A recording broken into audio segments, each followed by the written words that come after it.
Earl, 1950, Johannesburg, South Africa. Tell me about life when you were a little child.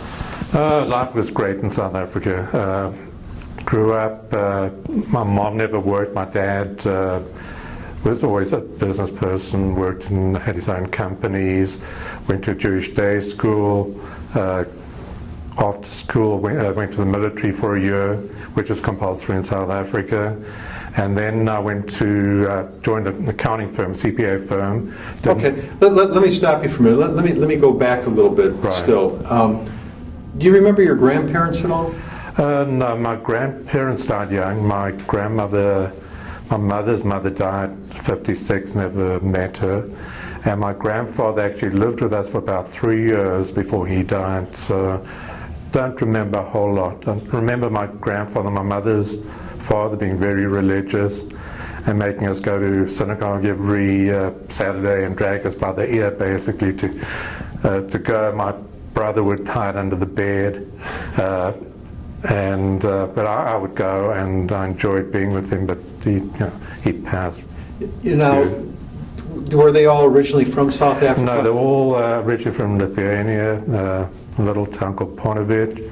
They came in the 1915, about that time. Now, did they ever tell you guys why they chose to make the travels to South Africa? Well, around that time, especially in the 1900s, there was a gold rush in South Africa, and there was also the diamond diggings. So some family must have told them, diamond diggings, you could come, you could make a good living, and so that's why they came.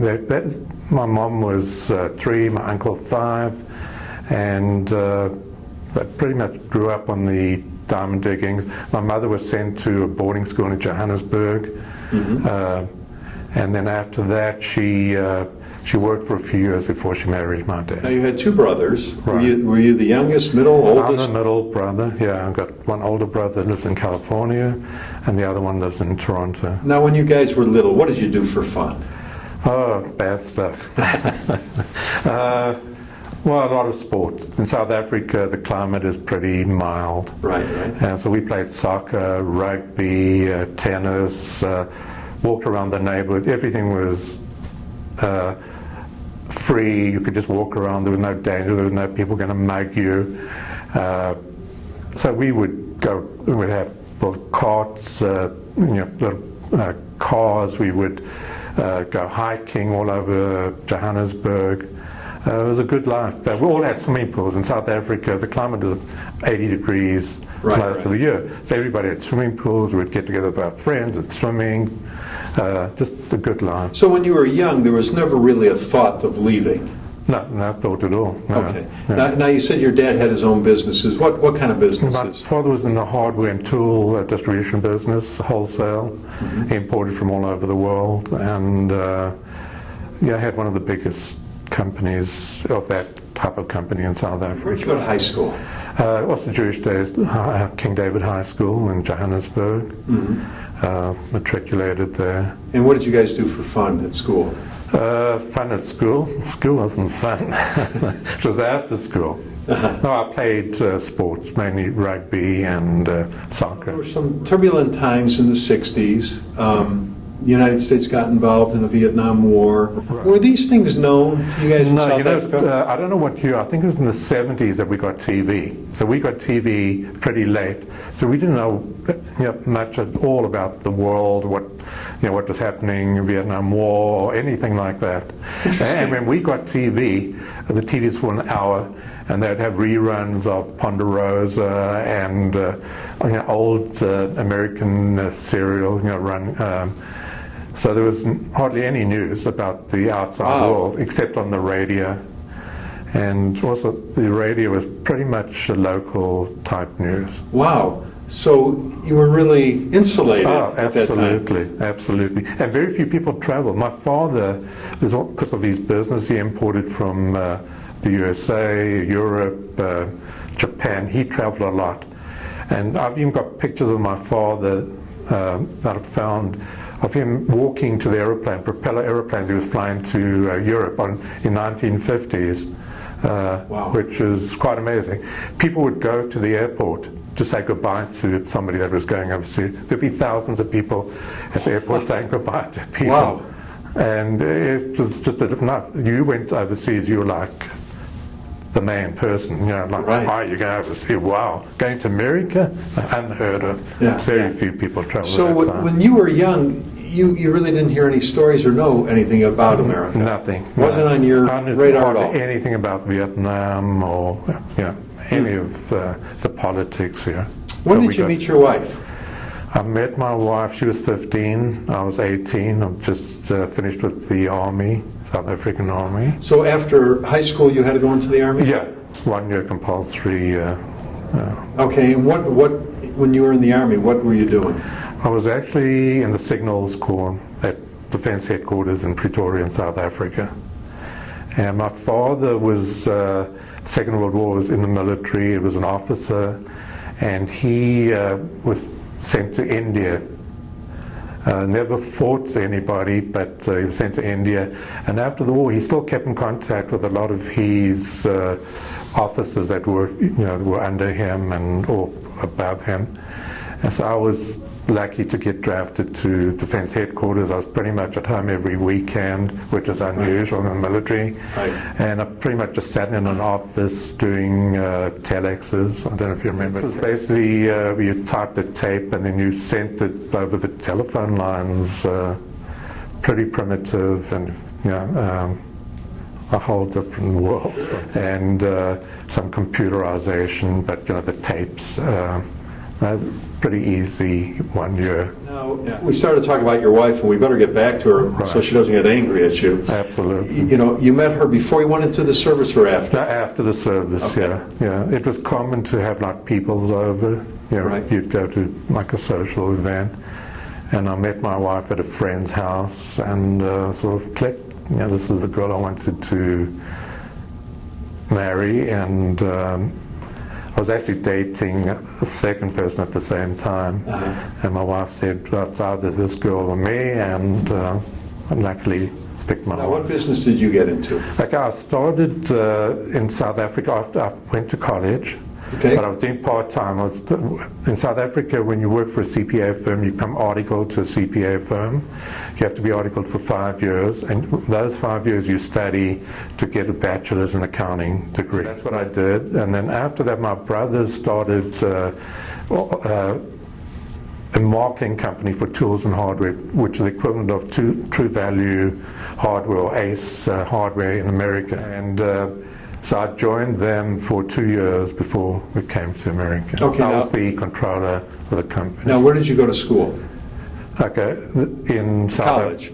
College at Witwatersrand University. There was only 3 or 4 selections in South Africa, and you always stayed at home. You never went off to college in another city. You would stay at home and go to college in that city. It was unusual to travel to Cape Town or Durban to. Now, what year did you guys get married?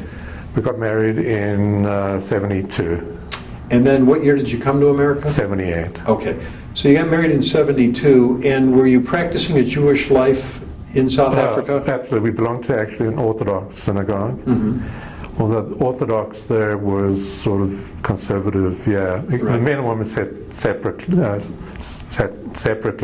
Right, right. but it was more, the actual praying was an Orthodox. And your children, were they born in South The Africa? 2 older kids were born in South Africa. And your youngest was born in America. was born in America? Yeah. Okay. Now, was it business originally that was going to bring you to America? No, what happened was in 76 we decided there was no future in South Africa for our kids, and we decided we'd better come and have a look. We went to Israel, came to America, and decided, I was looking for a job as a controller for a company. Went to New York, had some contacts there, actually family, and they said, you know, New York, 76, 77, the economy's not that great, maybe you should look somewhere else. We had contacts in Denver and we had contacts in Dallas. Contact in Denver offered me a position as a controller. It was a big vacuum cleaner company, manufactured vacuum cleaners, the distribution of vacuum cleaner parts. and I was hired as the controller of the company. Okay, now you actually literally, you and your wife traveled the world Right. to look for a place for your children. You went to Israel. Right. Nothing in Israel? Well, we thought it would be too difficult. There's more opportunity in America. We came here and we saw what was going on compared. It was more like South Africa, the standard of living and opportunities. We just thought that Israel would be far too difficult. Now, you went home and made the decision you're going to come to Denver. Right. How do you tell that to family? What do you tell your kids? You're uprooting them and taking them to a foreign country. Right. The hardest part, I think, was for our parents. The kids, they were 4 and 18 months. They Okay. didn't really care. Right. Yeah. Our parents was pretty difficult. Leaving was very difficult. The airport, all the family came, and it was a bit of a nightmare. Everyone was crying and didn't know if we were going to come back. And it was a tough time. That was the toughest time. So when you're on that airplane with your wife, did you look at each other and say, what are we doing? No.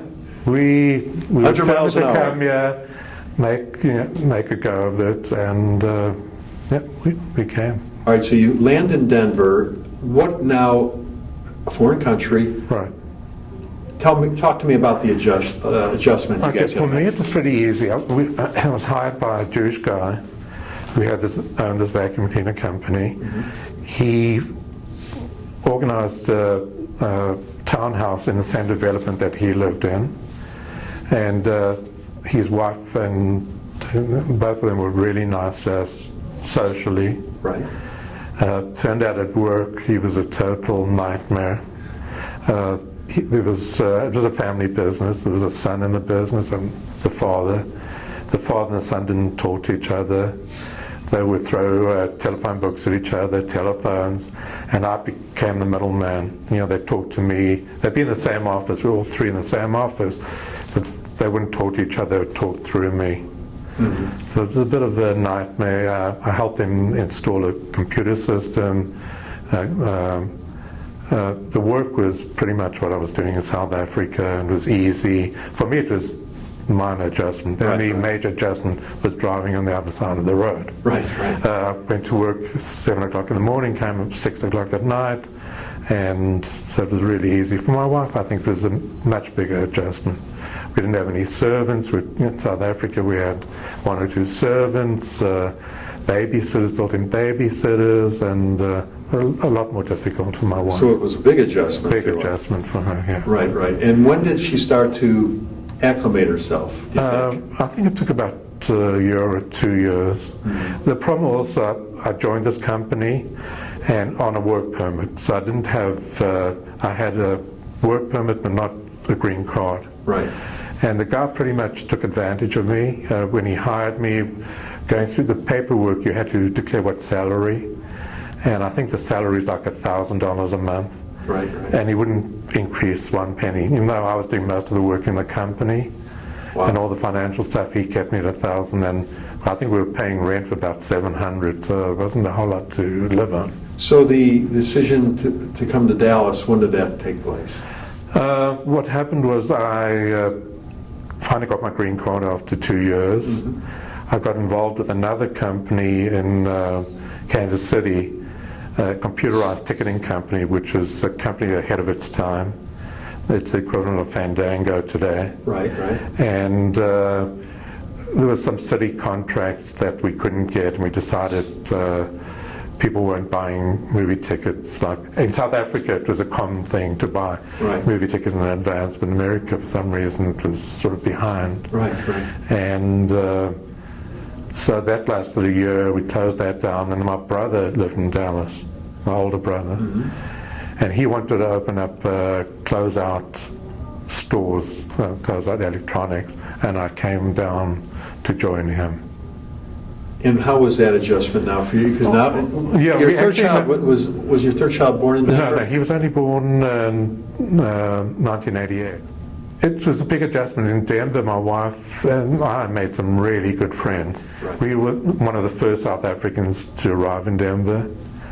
And so the Jewish Community Center really embraced us. and at newcomers organizations, just a wonderful community. So it was hard for my wife to leave. Yeah, a lot of good friends we left. So we came down here, and the only person I knew was my brother and his family, and another family, the Lewin family, Peter and Beverly Lewin. Beverly was at school with me in the same class, and Peter was a year ahead of me, so that's the only people we knew. And through them and my brother, we met a lot of South Africans and Americans. And what year was this when you came to Dallas? We came to Dallas in 1982. Okay. How do you see the Jewish community growing in the last 30 years here in the Dallas area? Huge change. When we came, there were, 4 or 5 synagogues. We've been a member of Shearith Israel since we arrived in 82. And now there's, I don't know, a dozen, maybe more. So every corner there's a synagogue. Right. It was really hard to get kosher food. There are no kosher restaurants. Now you've got 3, lots of kosher food, and just a much more exciting community. Well, how do you explain your upbringing to your children compared to their upbringing? Okay. Well, I think my kids had a really good upbringing. They all went to Jewish day school. They all went to college, and they've all been successful, gone to some really good colleges. They had a lot of options compared to what I had in South Africa. So did they have an understanding of what your life was like when you were little compared to when they were little? Yeah, we had a much freer life in South Africa. Now, did you go into business with your brother when you were here? I went into business with my brother for 1.5 years, and didn't work out. He decided to go into real estate and move to California. I woke up one night with the great idea to sell.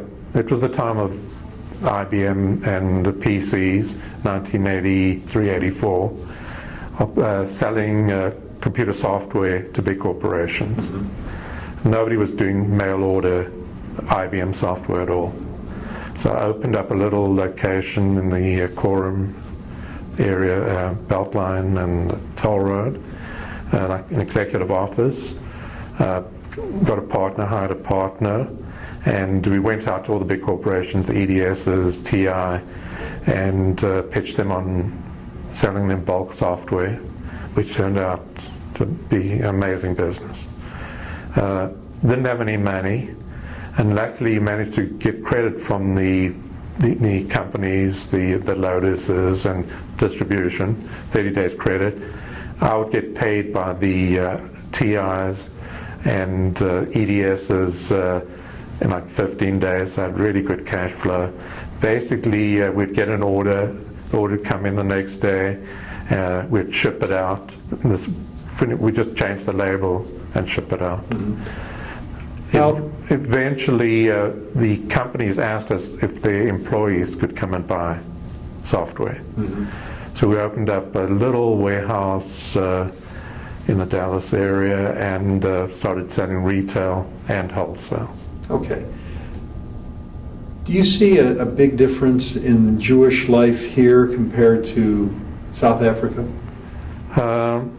Now or... now. Well, in South Africa it's happened because of all the crime. People become a whole lot more religious. Mm-hmm. You have neighborhoods that are more like ghettos, where they have their own police force, they have their own ambulances. People are Orthodox, they go to synagogue all the time, a whole lot more religious. Now, did your folks eventually migrate out here? Yeah, my parents and my in-laws came in 1985. We brought them out. Happiest time in your life? Happiest time in my life, when my kids were born. What was the most difficult thing for you coming to the United States? I don't think anything was difficult. Yeah, I was determined to come here and make a success, and Yeah, nothing. Yeah, it was a hardship, but the financial hardship because we're earning $1,000 a month. We also were naive and we didn't realize the system here in South Africa. If you there was no credit. You couldn't get credit to buy a car. You could get a loan to buy a house, but you couldn't get credit to buy appliances. So with all the only money, we were newly married, didn't have a whole lot of money. We came here with I think $10,000, or actually 10,000 rand, which is $14,000. Bought 2 cars, washing machines, and we had no money. So it was and then we realized the system. We worked out the system. You had to get credit cards, right, and establish credit, and then it became a whole lot easier. Now, in your lifetime, you've lived through so many momentous occasions. Obviously, traveling to a different country was a huge one. Some world events that happened in the United States. We saw in the newspaper. The Kennedy assassination. Yeah, absolutely. Yeah, but we didn't get the whole spiel on who assassinated Kennedy. Yeah, it wasn't publicized as much as obviously it was. Yeah, because there was no TV. So, in your lifetime and world events, what was the one thing that affected you? The whole technology. I was actually in the technology business because the software business evolved into CompUSA, which was a chain of electronic stores. Mm-hmm. So I've seen the whole technology evolve from huge computers to little computers to the cell phone, which the power of the cell phone today is just absolutely amazing. A long way from the telexes. The telexes and the big IBM machines and Apple machines that we sold in '84. Yeah. Now you have 3 kids and 2 grandkids. Right. What advice does Grandpa want to leave to that next generation? I just want them to work hard, have nice families, and be good people. My kids' daughter's a lawyer. Okay. And a lot of non-profit good stuff. You know. Okay. My son is in the non-profit field. Okay. He always wants to do good for everybody, which I think is great. Okay. And my youngest son just graduated from college about a year ago, and he's in the advertising business with me. Started in the sports marketing business, and now we're in the advertising business, wrapping advertising on aeroplanes. Well, thanks for doing this today. Pleasure. You did a great job. Oh, thank you.